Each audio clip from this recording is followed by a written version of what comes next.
सभी का स्वागत है। अगर कोई उड़ना चाहे तो उसकी उड़ान को कोई रोक नहीं सकता। छोटी छोटी आंखों से बड़े बड़े सपने देखे जा सकते हैं, लेकिन उन्हें पूरा करने के लिए चाहिए होती है लगन। और ऐसी ही लगन दिखाई हमारी आज की तेजस्विनी ने। उन्होंने सोचा कि मैं आईएएस का एग्जाम दूं। उन्होंने दिया और लड़कियों में वो अव्वल आ गई। ओवरऑल रैंक सेकंड रहा। यही है हमारी आज की तेजस्विनी अनु कुमारी। कड़ी मेहनत और जबरदस्त लगन इंसान को कहां से कहां ले जाती है, इसका जीता जागता प्रमाण है हरियाणा की अनु कुमारी दहिया। एक बच्चे की मां अनु निश्चित तौर से उन तमाम लड़कियों के लिए एक मिसाल है जो कड़ी मेहनत और लगन के जरिए अपनी नियति को बदलने का मादा रखती है। अनु ने दिल्ली विश्वविद्यालय से फिजिक्स में ऑनर्स करने के बाद IMT नागपुर से MBA कर कॉर्पोरेट जगत का रुख किया और अच्छी खासी नौकरी ज्वाइन की। लेकिन पढ़ाई में हमेशा अव्वल आने वाली अनु के लिए ये जिंदगी का आखिरी पड़ाव नहीं था। घर वालों की प्रेरणा से 9 साल प्राइवेट सेक्टर में नौकरी करने के बाद उन्होंने सिविल सर्विसेज की परीक्षा देने की ठान ली और 2016 में प्रीलिम्स के पहले अटेम्प्ट में मात्र 1 नंबर से रह गईं। लेकिन अनु जानती थी कि उन्होंने ये परीक्षा बगैर किसी तैयारी के दी है, इसलिए दूसरे अटेम्प्ट में उन्होंने कोई कोर कसर नहीं छोड़ी और महिलाओं में अव्वल और ऑल इंडिया में दूसरा रैंक हासिल किया। इस वर्ष सिविल सेवा परीक्षा में महिलाओं में अव्वल और अखिल भारतीय स्तर पर दूसरा स्थान हासिल करने वाली अनु कुमारी हैं। तो आइए मुलाकात करें इस साल की आईएएस टॉपर तो नहीं, सेकंड रैंक, लेकिन लड़कियों में अव्वल। बहुत बहुत स्वागत है आपका अनु हमारे इस विशेष कार्यक्रम में।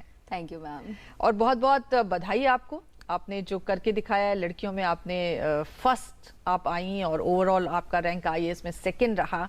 ये बताइए कि क्या ऐसी उम्मीद की थी कि मैं इस तरह का रिजल्ट लेके आऊंगी, या सिर्फ ये उम्मीद थी कि मुझे आईएएस क्लियर करना है?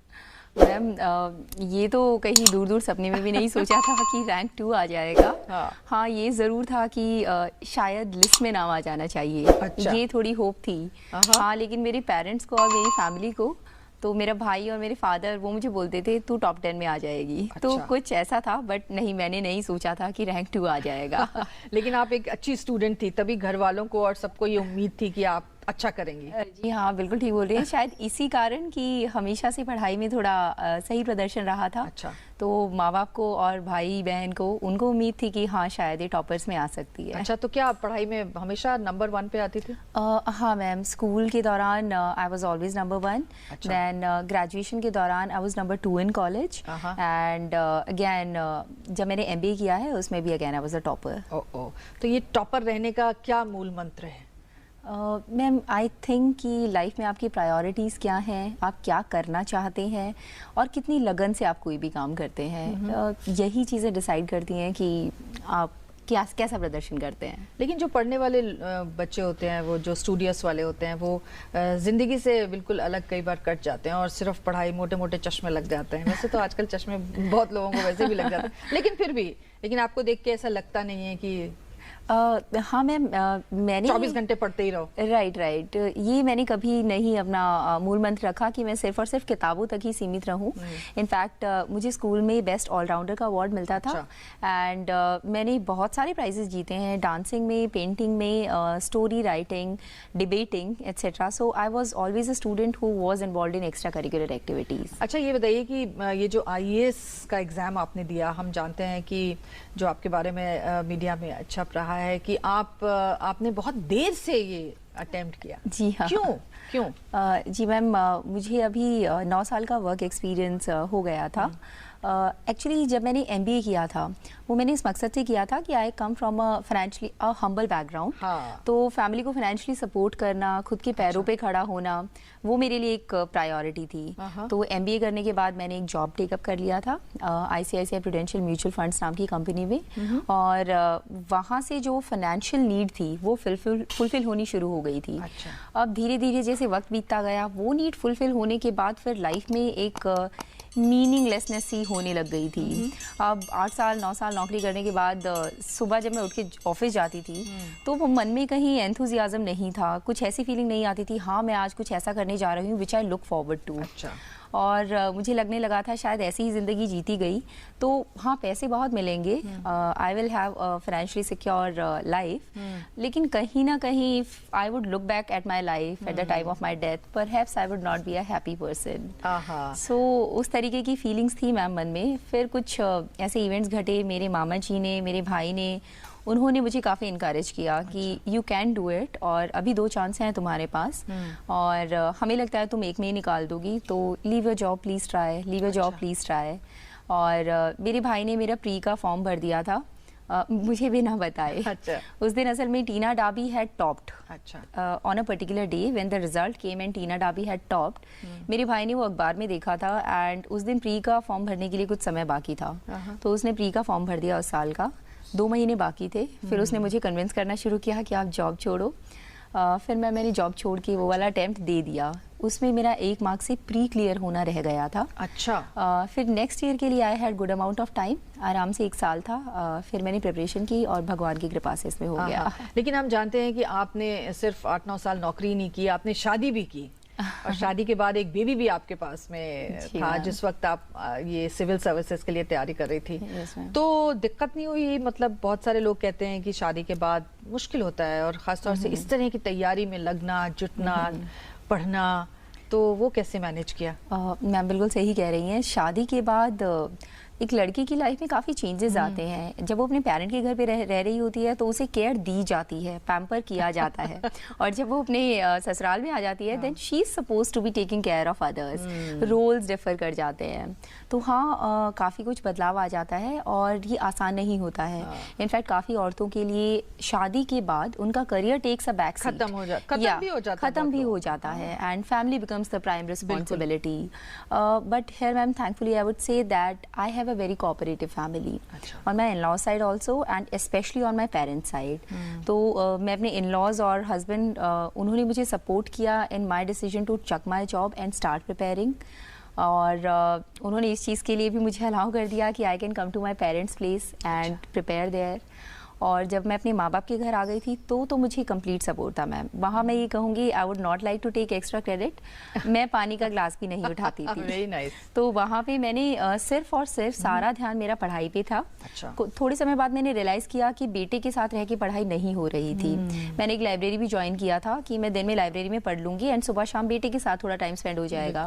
बट इट टर्न्ड आउट कि वो हो नहीं पा रहा था और पढ़ाई में खलल पड़ रहा था, तो I had to take a hard decision. अच्छा। तो मैंने अपने बेटे को फिर अपनी मम्मा के पास छोड़ा और मेरी मासी हमारे घर से कुछ 20 किलोमीटर दूर एक गांव में रहती हैं। अच्छा। पुरखास गांव में। फिर मैंने मैम वहाँ जाके अपनी प्रिपरेशन करी, तो मैं लगभग 1.5 साल अपने बेटे से दूर रही। मैंने उसका बर्थडे भी मिस कर दिया था, I did not come on his birthday also.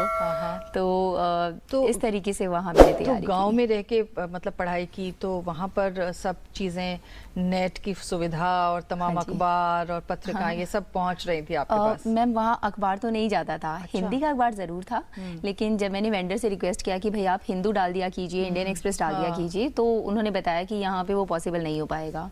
मैंने बोला आप 2 दिन पुराना डाल दिया कीजिए, मैं थोड़ा सा लैग पे पढ़ लिया करूँगी, बट वो भी पॉसिबल नहीं हो पाया। लेकिन वहाँ पे इंटरनेट की अच्छी सुविधा थी। खासकर जब से रिलायंस जियो वगैरह का ऑफर आया है तो नेट काफ़ी अच्छे से और चीप रेट पे अवेलेबल था सबको। तो नेट की सुविधा होने के कारण आई वुड से मैम कि ये न्यूज़पेपर का ना आना मेरे लिए बहुत अच्छा साबित हुआ। अच्छा। क्योंकि फिर मैंने ऑनलाइन सोर्सेज से अखबार पढ़ना शुरू कर दिया। जब आप लाइव अखबार पढ़ते हैं तो आप हर तरीके की खबर पढ़ते हैं, murder, rape and all sorts of bad as well as sad news. लेकिन जब मैंने ऑनलाइन सोर्सेज से पढ़ना शुरू किया, कंपेटिटिव जो साइट्स होती हैं उनसे, तो मैंने एकदम क्रिस्प न्यूज़ और जो बिल्कुल रेलेवेंट थी यूपीएससी के लिए सिर्फ वो पढ़ना शुरू किया। तो उससे मैं मेरी टाइम की भी सेविंग हो गई और मतलब अच्छी प्रिपरेशन हो गई। तो क्या बहुत बार हमने देखा है कि जब सिविल सर्विसेज के लोग तैयारी करते हैं तो कोचिंग के लिए जाते हैं। हाँ जी। तो कोचिंग आपने बिल्कुल नहीं ली? नहीं मैम, कोचिंग मैंने बिल्कुल नहीं ली थी। मैंने अपनी मासी के घर पे रह के वहीं पे सेल्फ स्टडी से ही सब कुछ प्रिपेयर किया था। स्टैटिक पोर्शन के लिए जो हमारी स्टैंडर्ड बुक्स रहती हैं, NCERTs वगैरह, वो आप आराम से मार्केट से खरीद सकते हैं और पढ़ सकते हैं अपनी जगह पे। उसके लिए कोई कोचिंग की ज़रूरत नहीं थी। अगर कोई कॉन्सेप्ट आपको डिफ़िकल्ट लगता है तो आज के दिन टेक्नोलॉजी के कारण जो भी रिमोट रूरल एरियाज़ में कहीं भी कोई बच्चा बैठा है, ऑनलाइन मॉड्यूल्स देखिए, आप वो कॉन्सेप्ट क्लियर करिए और पढ़ाई में लग जाइए। तो ये टेक्नोलॉजी के कारण मेरी इतनी हेल्प हो गई मैम कि किसी कॉन्सेप्ट में अगर मैं स्टक हो जाती थी, एक तो मेरा भाई मेरी हेल्प करने के लिए था। I would just WhatsApp to him कि मुझे फलाना topic I do not understand it, and he would try from all the sources, और जो उसका मोस्ट ईजी एक्सप्लेनेशन होगा he would send that to me. तो इससे मुझे बहुत हेल्प हुई। It saved a lot of time for me because research करने में टाइम जाता है। You read multiple sources and then arrive at a final conclusion. और sometimes I used to seek help from online sources कि Google कर लिया, किसी concept को यूट्यूब से समझ लिया। And lastly current affairs that I anyways did from online sources only. तो वहाँ मुझे इस तरीके की कोई कंप्लेन, कोई दिक्कत महसूस नहीं हुई। चलिए, क्योंकि ये अनु कुमारी हैं इसलिए इनको कोई दिक्कत महसूस नहीं हुई और इन्होंने ऑनलाइन ही पढ़ के नॉलेज गैदर की, रिसर्च किया और सिविल सर्विसेज के एग्जाम में लड़कियों में इन्होंने बाजी मार ली। तेजस्विनी में एक बार फिर से आपका स्वागत है। आज हमारे साथ अनु कुमारी हैं जिन्होंने सिविल सर्विसेज क्रैक किया और ऐसा किया कि दुनिया को दिखा दिया कि लड़कियां किसी से कम नहीं होती और भले ही उन्हें गांव में क्यों ना रहकर पढ़ना पड़े, वो पढ़ सकती हैं। अच्छा, जैसे आपने बताया कि आप ऑनलाइन ही पढ़ रही थी, सब कुछ कर रही थी, लेकिन मतलब कोई गाइडेंस आपको कभी नहीं चाहिए थी कि भाई क्या आप बात कर रही थी उन लोगों से जो सिविल सर्विसेज के लिए अपेयर होते हैं, एग्जाम देते हैं, कुछ तो गाइडेंस कहीं से आप ले रही थी? बिल्कुल सही कह रही है मैम। बिना गाइडेंस के कर पाना आई थिंक टफ है। हाँ। क्योंकि काफ़ी चांसेस रहेंगे कि आप डिविएट हो जाएं, आप वो नहीं कर रहे जो चाहिए है। बिल्कुल। तो मैम इसके लिए मैंने बहुत सारी ऑनलाइन रिसर्च की थी। पास्ट टॉपर्स के मैंने काफ़ी इंटरव्यूज़ पढ़े कि उनकी क्या स्ट्रैटेजी रही, उन्होंने कैसे कैसे किया। इसमें मैं स्पेशली नेम लेना चाहूँगी। 2015 के बैच में एक टॉपर रही हैं 4th रैंकर अर्तिका शुक्ला। उनका मैंने कोई 10 मिनट्स का वीडियो देखा था and when I saw her speaking somehow I found कि this girl is very genuine and she is actually saying what she means. She means what she says. तो उनकी strategy मुझे काफ़ी अच्छी लगी थी। उसमें से मैंने काफ़ी कुछ बिट्स एंड पीसेस चुने और by God's grace it worked for me. अच्छा, तो जब ये आप सब ऑनलाइन सिलसिला आपका चल रहा था तो लगभग कितने घंटे आप सिर्फ और सिर्फ पढ़ाई में डिवोट कर रही थी? मैम देखिए 10-12 घंटे तो डेफिनेटली और एकदम डेडिकेटेड स्टडी के। आई वुड से कि उस टाइम पे अगर मैं पढ़ रही होती थी तो मेरा ध्यान इधर उधर नहीं होता था। क्योंकि अदरवाइज मैंने जनरली देखा है कुछ बच्चों को जो सारा दिन किताब लेके बैठे रहते हैं बट स्टिल परहैप्स आउटपुट इतना अच्छा नहीं निकलता है। क्योंकि कई बार होता है बच्चे जब सिविल्स की परीक्षा की प्रिपरेशन कर रहे होते हैं, सामने किताब खुली होती है और आंखों में सपने चल रहे होते हैं कि रिजल्ट आ गया है, मेरे सामने रिपोर्टर खड़े हैं और मेरा अखबारों में नाम आ रहा है। तो यहाँ मैंने अपने मन को काफ़ी कंट्रोल करके रखा था। मैं अपने बच्चे के बारे में भी नहीं सोचती थी या मैं फ्यूचर के बारे में नहीं सोचती थी। मेरे माइंड में सिर्फ एक ही था कि मैं अपने बच्चे से दूर सिर्फ इसलिए रह रही हूँ ताकि मैं अच्छी प्रिपरेशन कर सकूँ। तो it would not be just on my part if I keep on day dreaming and wasting my time. तो बार बार वो एक आप कह सकते हैं गिल्ट फैक्टर, मोटिवेशन फैक्टर कि मैं क्यों उठा रही हूँ ये कदम, वो बार बार आंखों के सामने था। तो इस वजह से पढ़ाई में ही सारा समय जाता था। तो बच्चा क्या कह रहा था?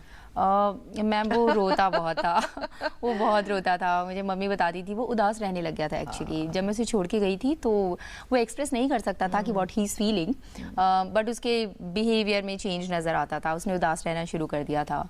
तो शुरुआत में मैं उसके साथ डेली वीडियो चैट करती थी।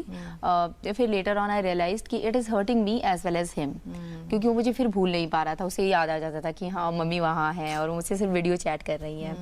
तो फिर ठीक है, I took a much harder decision, then I completely stopped interacting with him. तो but I think it worked in his favor as well as my favor, क्योंकि फिर वो धीरे धीरे फैमिली के साथ ही, मॉम के साथ, डैड के साथ एडजस्ट हो गया। तो आपके हस्बैंड जो थे उनको भी कोई तकलीफ नहीं थी इस तरीके से कि 1.5 साल के लिए वनवास हो गया?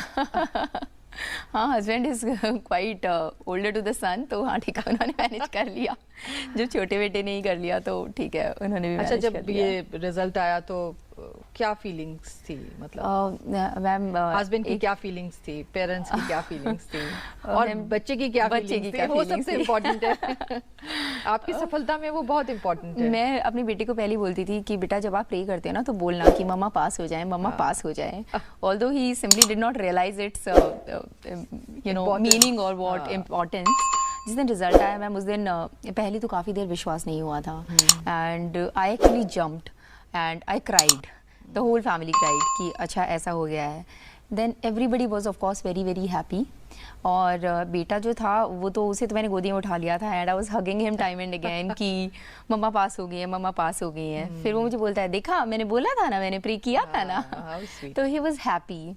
उसके बाद जब घर पे आना जाना शुरू हुआ बधाई देने वालों का और सबका, तब उसे कुछ ज़्यादा ये नहीं पता था कि क्या IAS, क्या नंबर 1 और 2, बट ही ओनली सेड कि हाँ हमारे घर में तो शादी है, टेंट लगा हुआ है और मिठाई खा रहे हैं सब लोग। So that was the feeling. And husband? Yeah, of course he was very happy, ma'am. He was very happy. He was in Delhi at that time, so next day he came to meet me. और लेकिन आपके husband जो है वो business से जुड़े हुए हैं? वो बिजनेस से जुड़े हुए हैं। तो आगे की लाइफ भी काफी चैलेंजिंग रहने वाली है आपकी। जी हाँ, क्योंकि मेरा जॉब ऐसा रहेगा जो पोस्टिंग से जुड़ा रहेगा और उनका बिजनेस मोस्टली दिल्ली में ही है, तो आई थिंक या he will have to juggle between the two places. अच्छा ये बताइए अनु, सब्जेक्ट्स आपके क्या थे? मैंने सोशियोलॉजी सब्जेक्ट लिया था मैम। अच्छा। तो क्योंकि सब्जेक्ट्स का भी बड़ा रोल होता है, हमने सुना है। जी आप बिल्कुल ठीक कह रही हैं मैम। जो साइंस स्टूडेंट्स होते हैं वो स्पेशली मोस्टली ज्योग्राफी लेते हैं, या फिर आजकल कुछ ही ऐसे सब्जेक्ट्स हैं जो मोस्ट पॉपुलर हैं, sociology, public administration, philosophy, anthropology. तो अब की बार देखें तो एंथ्रोपोलॉजी से ही काफ़ी टॉपर्स हैं within top 10 itself. I think 3 और more toppers are there within top 10। तो सब्जेक्ट की चॉइस का काफ़ी महत्व रहता है आपकी सक्सेस में। लेकिन आपका बैकग्राउंड साइंस का है? जी हाँ, मेरा I am a physics honours graduate and after that I have done MBA। तो मैम वो सोशियोलॉजी इसलिए चुना था क्योंकि मुझे ग्रेजुएशन किए 10 साल हो चुके थे, और तो MBA के हाँ 10-12 साल हो चुके थे, वो any which ways I had forgotten. तो जो पढ़ना था वो relevant होना चाहिए to the future things that you are going to do as an administrator, and it should help you in the preparation of GS papers also। और इसका syllabus भी थोड़ा छोटा बोलते हैं मैम, तो इस वजह से मैंने। अच्छा ये बताइए कि कहते हैं कि सिविल्स का जो इंटरव्यू रहता है वो भी बड़ा मतलब जी हाँ मुश्किल भी रहता जो है, इंटरव्यू है लोग काफी उससे थोड़ा घबराते भी हैं कि क्या होगा और कैसे होगा। तो इंटरव्यू के दौरान क्या कुछ थोड़ी नर्वसनेस थी, थोड़ा लग रहा था? मैम इंटरव्यू के लिए for you know some reason I was very comfortable right from the beginning. In fact मैं अपनी फ्रेंड्स को बोलती थी कि मेरा मेंस निकल जाए अच्छे से मार्क्स से, इंटरव्यू में संभाल लूँगी। वो शायद कॉन्फिडेंस कहीं ना कहीं मैम इस कारण आया था क्योंकि 8-9 साल कॉर्पोरेट सेक्टर में जॉब करने के बाद I had the experience of interacting with people, of giving interviews and all, और एक मेच्योरिटी भी आ जाती है आपकी पर्सनैलिटी में as compare to a just you know graduate pass out person. तो वो मुझे काफ़ी कॉन्फिडेंस था। और उसके बाद मैंने काफ़ी मॉक टेस्ट वगैरह भी दिए थे to understand the variety of questions and to understand myself कि if you are put under a pressure situation how would you react. तो मैंने काफ़ी मॉक इंटरव्यूज दिए थे मैम, और उन सबसे वेरियस इंस्टीट्यूट्स, तो देयर आर संकल्प है, वाजीराव। तो क्या उसमें भी आपको ऑनलाइन मदद मिली इंटरव्यूज के लिए? इंटरव्यूज में नहीं मैम, इंटरव्यूज में नहीं। इंटरव्यू आपने तेजस्विनी नहीं देखी ना उस वक्त इंटरव्यू कैसे लेना? नहीं तेजस्विनी देखा है मैम, श्योरली देखा है, बट ऑफ कोर्स इसके लिए जोकिंग। ओके अच्छा, फिर आपने वो लिया तो उसके अच्छा ये बताइए इंटरव्यू के दौरान सब कुछ नॉर्मल था? मैम मेरा इंटरव्यू बड़ा इंटरेस्टिंग गया था। सो स्मिता नागराज मैम है, so honourable ma'am was the chairperson in my board, and interview mostly focused on my experience in the corporate sector. बाकी कुछ उन्होंने करंट अफेयर्स के क्वेश्चंस पूछे थे, कुछ बीइंग अ मैरिड वुमेन उन्होंने पूछा था कि आजकल की लड़कियां बेटा जॉइंट फैमिली में नहीं रहना चाहती हैं, what is your take, what is your view on it, joint family women empowerment के लिए अच्छी है या नहीं है। So to grow up your personality, what kind of a person you are, what are your views on various topics, जैसा बोला भी जाता है ये आपकी नॉलेज का टेस्ट नहीं होता है, they are trying to test your personality, attitude कैसा है, ऑप्टिमिस्टिक है या नहीं, और भिन्न भिन्न विचार इश्यूज पे आपके क्या विचार हैं। और कुछ बड़े इंटरेस्टिंग क्वेश्चंस भी आए थे मैम। एक सर थे और उन ऑनरेबल सर ने क्वेश्चन पूछा था कि today pink pyjamas are flying over Red Fort. अच्छा, what do you mean by it? So the moment I heard the word pink, I knew it is related to women, women empowerment. But of course, since I was not very sure, so I comfortably told him कि sir, that's a very interesting question, but I'm sorry, I don't know its meaning.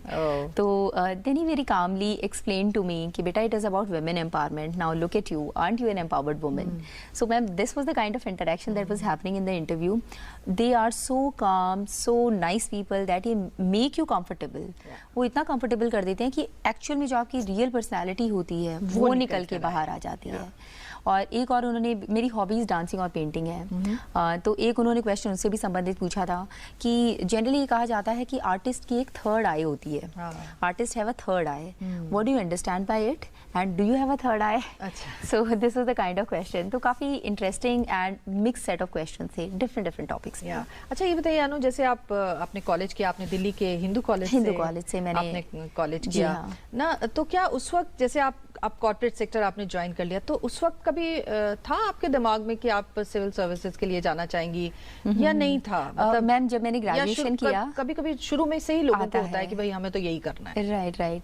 तो ma'am जैसे मैंने आपको बताया, पढ़ाई में मैं थोड़ा ठीक स्टूडेंट रही थी, तो कुछ लोगों को, खासकर पड़ोस रिलेटिव्स को, उनको होप थी कि हाँ ये लड़की से हम सिविल्स में निकालेंगे एंड ऑल, लेकिन थोड़ा सा फाइनेंशियल कंडीशंस के कारण, ऑल्दो आई वांटेड कि मुझे सिविल सर्विसेज करना है, and specially belonging to Hindu college. Ma'am Hindu college has a reputation that it has given the highest number of civil servants to the country. तो इस वजह से वो वाली फीलिंग ही आती थी जब हम हिंदू कॉलेज में गेट में एंटर मारते थे कि हाँ ये वो वाला कॉलेज है, यहाँ से शायद आपको करना चाहिए इसके लिए ट्राई। लेकिन फिर मैंने MBA ही करने का सोचा ड्यू टू दो सर्कमस्टांसेस, और उसके बाद की स्टोरी आपको पता ही है। लेकिन ये बताइए कि जब आप कह रही हैं कि कॉर्पोरेट नौकरी करके आपको लग नहीं रहा था कि भाई मैं क्या कर रही हूँ, मेरा एम क्या है, मैं कहाँ जाना चाहती हूँ, क्या आपको लगता है कि सिविल सर्विसेज में जाके आपको वो वाली फीलिंग नहीं आएगी? मैम मुझे लगता है कि सिविल सर्विसेज जितनी challenging role, no other role is there in the country which is as challenging and as diverse as civil services. यहाँ पे आपका एक एफर्ट, जैसे कि मैं कहना चाहूँगी मैम, आप जिस भी डिस्ट्रिक्ट में पोस्टेड होते हैं, अगर आप इंश्योर करते हैं कि वहाँ पे गवर्नमेंट की एजुकेशन रिलेटेड स्कीम्स बड़े अच्छे से इम्प्लीमेंट हो रही हैं, then you can ensure the future of large number of students of our country. अगर आप इंश्योर करते हैं कि वहाँ पे लॉ एंड ऑर्डर सिचुएशन अच्छी रहती है, महिलाएं सुरक्षित महसूस करती हैं, तो आप जानते नहीं है कि समाज में आप कितना बड़ा इम्पैक्ट डाल रहे हैं। तो मैम मुझे नहीं लगता कि उस तरीके की फीलिंग यहाँ आएगी, एंड गॉड फॉरबिड अगर आती है तो I would try to make that better. मतलब समथिंग वुड बी मिसिंग, तभी वो फीलिंग आ सकती है if I am not doing my job with 100% dedication. अगर कर रही हूँ, लोग अच्छा महसूस कर रहे हैं और समाज में बेटर कंडीशंस बन रही हैं, आई एम श्योर ऐसी फीलिंग मतलब आपको लगता है कि एक कैटलिस्ट की भूमिका निभाई जा सकती है? बिल्कुल मैम, समाज में change, bring transformation in society. खासतौर से विमेन एम्पावरमेंट की बात करें, और अगर हरियाणा की भी बात करें, तो कई बार जो हरियाणा की सोसाइटी में हम देखते हैं कुछ इस तरह की चीज़ें निकल कर आती हैं। हरियाणा ही क्या, देश के और हिस्सों में भी हम सुनते हैं इस तरह की खबरें सुनते हैं जो परेशान करती हैं, और खासतौर से गर्ल चाइल्ड के लिए जिस तरह का। आपको क्या लगता है, क्या कितना चेंज ला सकता है कोई अगर वाकई हिम्मत करे और अपनी सोसाइटी को बदलने की एक जो चाहत एक मन में होती है, खासतौर से विमेन एम्पावरमेंट के लिए? मैम आपने बहुत ही रेलेवेंट क्वेश्चन पूछा है। इनफैक्ट मैं यहाँ कहना चाहूँगी, कई बार हम सोचते हैं कि जैसे हरियाणा, जिसे पुरुष प्रधान या पेट्रियार्कल सोसाइटी माना जाता है, यहाँ पे लोग विश्वास नहीं कर पाते अगर हम ये बोलते कि हम अपनी सेक्स रेशो को जो बिलो 900 रही है उसे हम 900 प्लस कर देंगे, एंड नॉट ओनली 900 प्लस कर देंगे, but we would be the state which would have registered the maximum betterment. लेकिन जब से हमने बेटी बचाओ बेटी पढ़ाओ योजना लॉन्च की है, तब से हमने बहुत मैसिव चेंज देखा है। बेटियों को ब्रांड एम्बेसडर बनाया जा रहा है स्कीम का। इस तरीके की फाइनेंशियल स्कीम्स चलाई जा रही हैं कि लोगों को जब घर में एक बेटी पैदा होती है तो वो एक फाइनेंशियल बर्डन के रूप में नहीं लगती है। सरकार कुछ पैसे जमा करा देती है बेटी के नाम के, जो 18 साल के बाद फिर आपको कुछ होके मिल जाते हैं। तो मैम उससे हमने देखा है कि हमारी सेक्स रेशो 914 हो गई थी। तो for the first time in Haryana's history it cross 900 का मार्क। तो मैं मुझे लगता है कि सोसाइटी में ट्रांसफॉर्मेशन लाया जा सकता है। ज़रूरत है सही ट्रिगर्स को पहचानने की और सही जगह काम करने की।